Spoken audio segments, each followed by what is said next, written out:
Iran के Israel पर हमले के बाद से मिडिल ईस्ट के हालात विस्फोटक हो चुके हैं।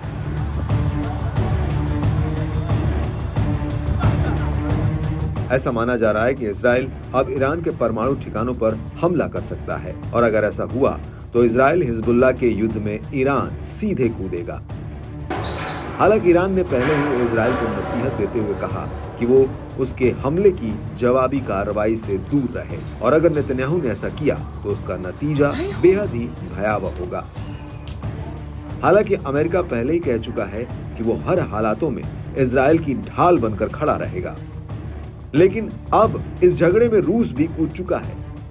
दरअसल रूस के विदेश मंत्रालय की प्रवक्ता मारिया ज़खारोवा ने कहा कि इजराइल की गाजा और लेबनान के ऊपर जंग मिडिल ईस्ट में एक बड़ी लड़ाई छेड़ रही है और ये सब कुछ अमेरिका की मिडिल ईस्ट में नाकाम नीति का नतीजा है। ज़खारोवा ने अपने बयान में कहा कि अमेरिका की नीति मौजूदा तनाव का कारण है। जब से अमेरिका ने संयुक्त राष्ट्र में गाजा युद्ध के रोकने के प्रस्ताव को वीटो किया तब से ये चल रहा है। आपको बता दें कि रूस ने अमेरिका पर निशाना साधते हुए कहा कि पेंटागन इजराइल को लगातार हथियार, गोला बारूद और खुफिया जानकारी मुहैया करा रहा है। अमेरिका को यह एहसास होना चाहिए कि इससे विवाद को सुलझाने में कोई मदद नहीं मिलेगी। रूस का कहना है कि अमेरिका को सबसे पहले इजराइल को हथियारों की सप्लाई बंद करनी होगी। इसको लेकर रूस की विदेश मंत्रालय की प्रवक्ता मारिया ज़खारोवा ने कहा कि अगर हम यूएन की क्षमता के बारे में बात करें तो इसमें क्षमता है। अरब इजराइल संघर्ष क्षेत्र में लगभग 1 साल से चल रहा अभूतपूर्व रक्तपात जो एक बड़े क्षेत्रीय युद्ध में बदल रहा है, इसके लिए अंतर्राष्ट्रीय समुदाय से एक प्रतिक्रिया की जरूरत है। यूएन के अलावा और कहां इस प्रतिक्रिया पर काम किया जाना चाहिए।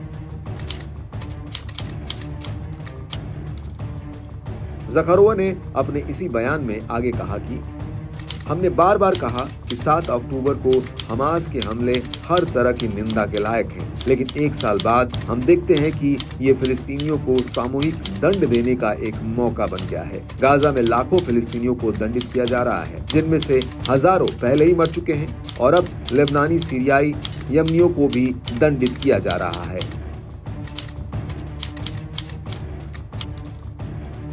आपको बता दें कि ये पहली बार नहीं है जब रूस ने इजराइल के खिलाफ मोर्चा खोला हो, बल्कि वो पहले भी इस तरह के बयान दे चुका है। सबसे बड़ी बात यह है कि रूस लेबनान के हिजबुल्लाह और हमास के नेताओं की मेजबानी तक कर चुका है और ऐसे आरोप लगते आए हैं कि रूस पहले ईरान को हथियार देता है और फिर ईरान इन्हें हमास और हिजबुल्लाह को ट्रांसफर कर देता है।